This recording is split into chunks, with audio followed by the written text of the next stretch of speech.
Tout le monde, jeudi aujourd'hui, des fois on perd le fil du temps. Demain, vendredi saint, je te souhaite un excellent vendredi saint, Grande-Rivière. Aujourd'hui, on termine ce qu'on avait commencé sur le système nerveux dans les 2-3 dernières capsules. Alors après le cours d'aujourd'hui, vraiment, vous allez avoir vu l'ensemble des notions générales qui concernent le système nerveux. Donc, système nerveux central, périphérique avec leur structure, le neurone avec les différentes parties du neurone, comment l'influx nerveux aussi est transmis dans le système. Et là, il nous reste aujourd'hui à voir le chemin de l'influx nerveux. Donc, je vous rappelle que l'influx nerveux, c'est le courant électrique qui circule dans notre corps quand on ressent des choses. Il y a différentes possibilités, selon que c'est une sensation, un geste moteur qu'on désire faire, ou encore, parfois, on peut même avoir des réflexes, et vous allez voir que le trajet est différent à chaque fois. Pour que vous puissiez comprendre, j'ai utilisé des abréviations, et on va commencer par le circuit sensitif.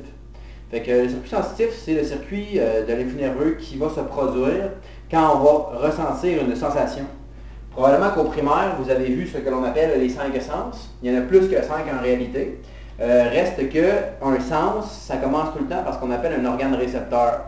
Donc, si vous êtes des spécialistes, on a tout d'abord la vue, organe récepteur, l'œil, on va dire l'ouïe, pas la personne, mais le sens, organe récepteur, les oreilles, le toucher, organe récepteur, la peau, le goût, l'organe récepteur, c'est la langue, et l'odorat, l'organe récepteur, c'est le nez. Okay?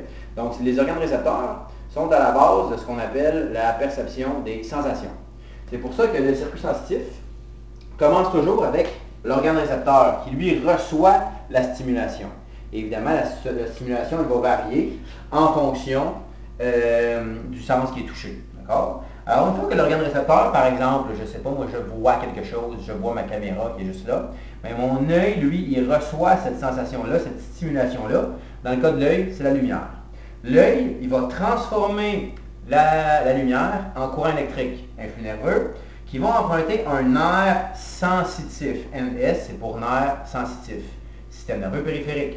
Donc, de l'œil, et là j'ai pris l'œil, ça va être plus simple un peu si je pars de la main, parce que ça va être plus visuel. Par exemple, au niveau du toucher, là, je touche à mon tableau, mes doigts perçoivent la pression de mon tableau, transforment cette pression-là en courant électrique influx nerveux. Ça emprunte un nerf sensitif qui va traverser au complet mon bras pour se rendre au système nerveux central. Système nerveux central par la moelle épinière. C'est pour ça que j'ai écrit ME pour moelle épinière.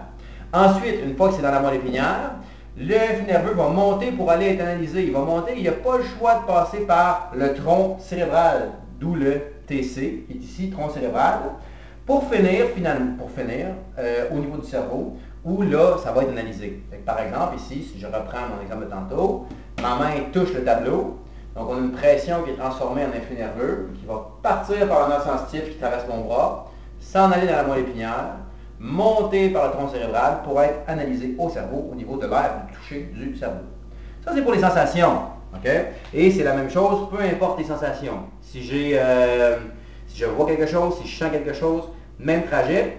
Le seul élément, c'est que des fois, la moelle épinière, elle n'est pas nécessaire. Par exemple, si je sens quelque chose au niveau de mon nez, ben, l'influx nerveux ne prendra pas le temps de descendre à la moelle épinière. Il va aller directement au cerveau. Donc, dans ce cas-là, on saute la moelle épinière. Mais bon, en général, quand on parle du circuit sensitif, on inclut la moelle épinière. Le deuxième circuit, souvent, une fois que j'ai ressenti une sensation, je ne sais pas moi, quelqu'un me pile sur le pied, aïe aïe, je vais enlever mon pied, bien à ce moment-là, on va avoir un deuxième circuit qui est le circuit moteur. Par exemple, je joue à la balle avec une balle de libellule. Je désire la lancer. C'est un choix. Je suis conscient que je veux la lancer. Alors à ce moment-là, je vais viser, bien sûr, mais c'est le cerveau qui va prendre la décision. Alors mon cerveau, lui, décide. On parle à ce moment-là d'un circuit moteur. C'est une décision du cerveau. Ça part du cerveau qui envoie l'influx nerveux par le cervelet pour que les mouvements soient coordonnés. Cervelet, ça descend par le tronc cérébral, par la moelle épinière, neurone moteur, NM, jusqu'au muscle. Alors, si je répète ça et je vais lancer ma balle en même temps, dans le cadre d'un circuit moteur, c'est quand on veut faire un mouvement qui est volontaire. Ça part au niveau du cerveau qui décide de faire le mouvement. L'influx nerveux il passe par le cerveau.